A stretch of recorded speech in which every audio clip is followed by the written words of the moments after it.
Okay, Zach, I heard that you used to do drag. Drugs or drag? Drag queen. How do you know that? Someone told me. I've actually just started doing it. Oh, no. Yeah. Okay. I'm very surprised you know that.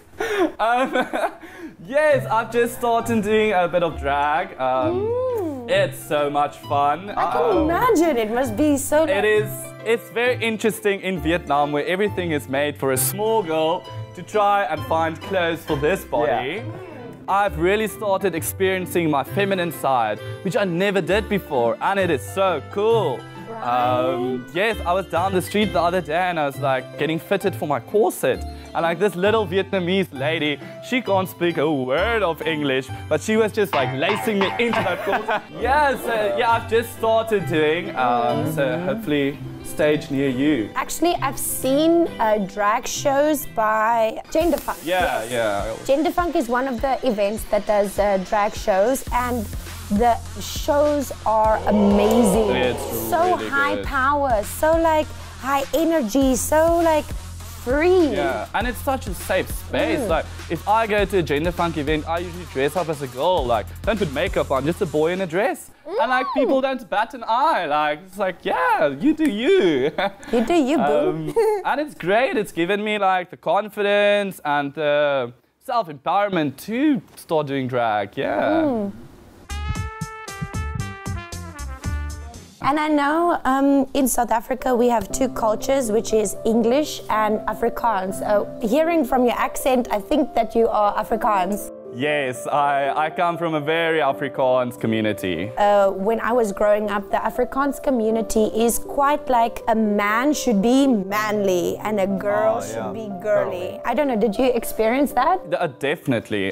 Growing up, I grew up in a very, very small town in South Africa, like extremely small. Everyone knows each other. With like the Afrikaans culture comes naturally like Christianity, like strong Christian beliefs, and conservative Christian belief. And from a young age, like people have told me like you have to be more masculine because you are a boy.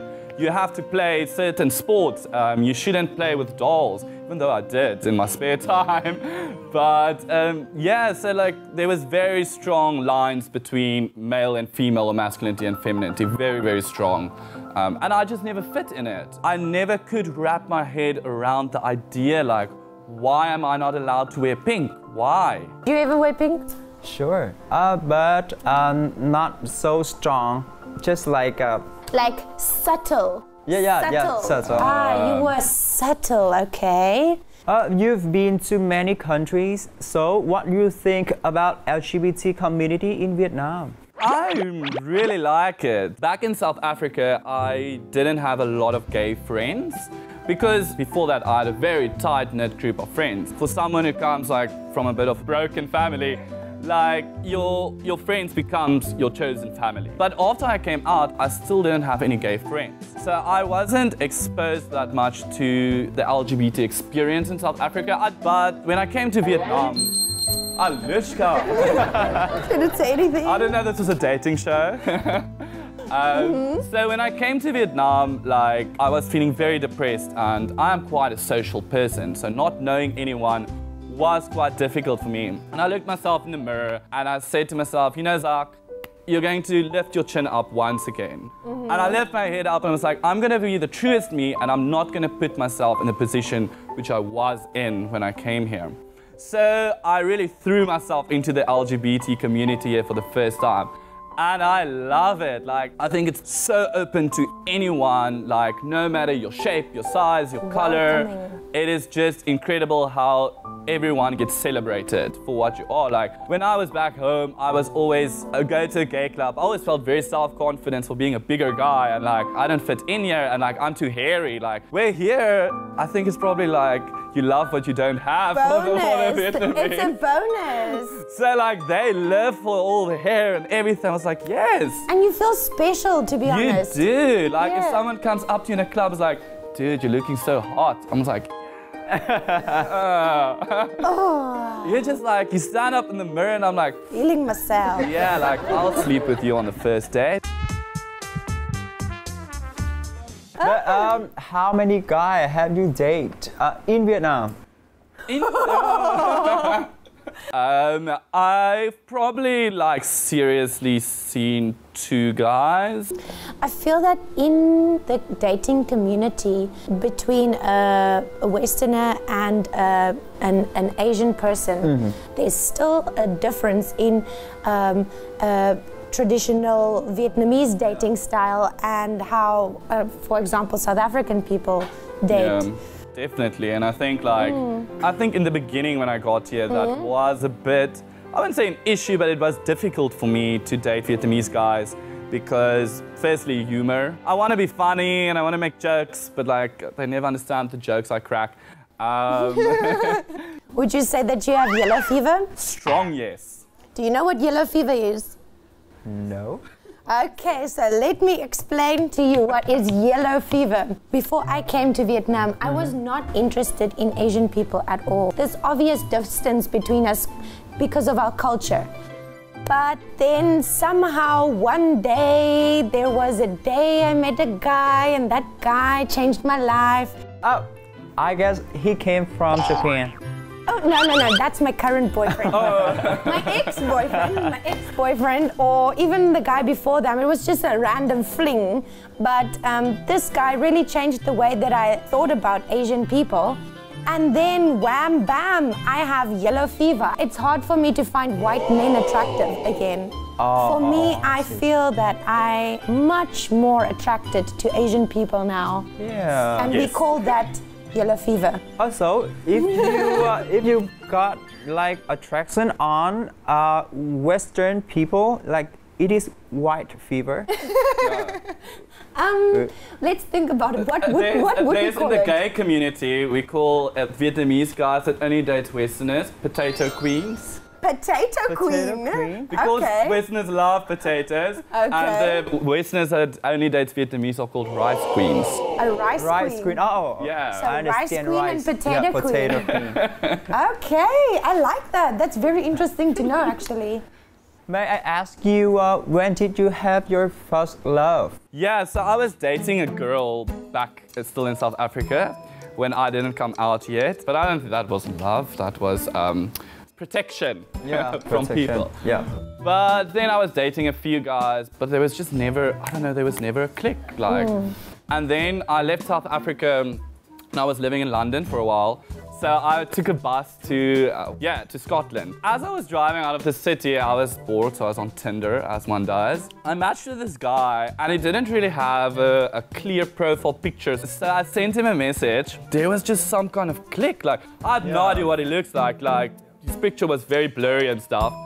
And literally, like, the entire bus ride from London to Edinburgh is like 10 hours. We sat and talking on the phone. And then while I was there, we were talking on the phone the whole time. I came back to London, and so I met up with him. He was an Italian guy, and he's in the art, in the creative industry. We met up, and like, it was just like instant. So we kept on seeing each other like probably a month still in London before I knew I was leaving for Vietnam. So I told him, listen, yeah, I am crazy falling for you, but I am leaving in a month. Like, should we just end this now? But like, we didn't. And then I was supposed to leave the day and I missed my flight. Accidentally missed my flight. So I went back to his place and I stayed like 2 days more, and then it was time to say goodbye. It was quick. And it ended there. So we tried long distance, but that never worked. Yeah, it took a long while, but we are there. So I think that's probably the only time I've had that. Do you have any plan for your near future? Ooh. That's a hard question for me too, trust me, don't worry. Future plans. I'll stay in Vietnam still a while. Like, now that I'm just over my year, I really love this city, and I'm like, I don't know when I'm gonna leave. I don't see myself really going back home, to be honest.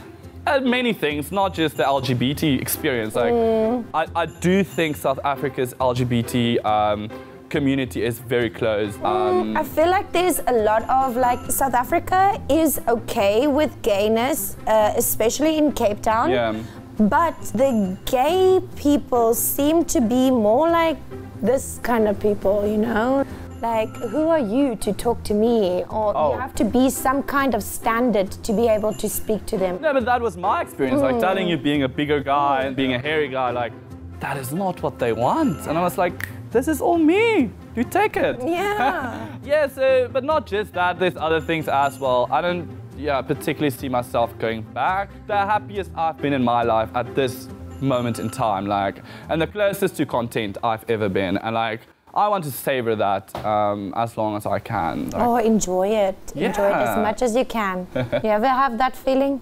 Actually, no. Oh my gosh, I hope you get that feeling of really being happy to be yourself and who you are. I'm happy with myself since I was a little boy. So I'm not so happy with myself. I still have something inside me, but it's okay. You know you can talk to me. Later, Don't worry. okay. Also, any message to the LGBT community in Vietnam or over the world? never let anyone push you to come out if you're not ready, but more importantly, don't let anyone push you to not come out. Come out when you are ready, and you'll know when that is. I think your message is very inspiring for me because it makes me feel assured that this whole journey that I've been on is not something that only I experience, but other people experience too. I really enjoyed speaking to you today. Thank you, it was great. Yeah, I really enjoyed it. We're so pleased having you today. And I think it is the time to say goodbye to Zach. Yeah. Okay, can I have your number? I'm just joking. Thank you very much, guys. It's been very nice chatting to you. If you like this show, you can check out our show on 2 channels, MCV Media and Come Out LGBT Vietnam, every Saturday. Don't forget to like and subscribe so you can watch more awesome videos. Now, goodbye and see you later.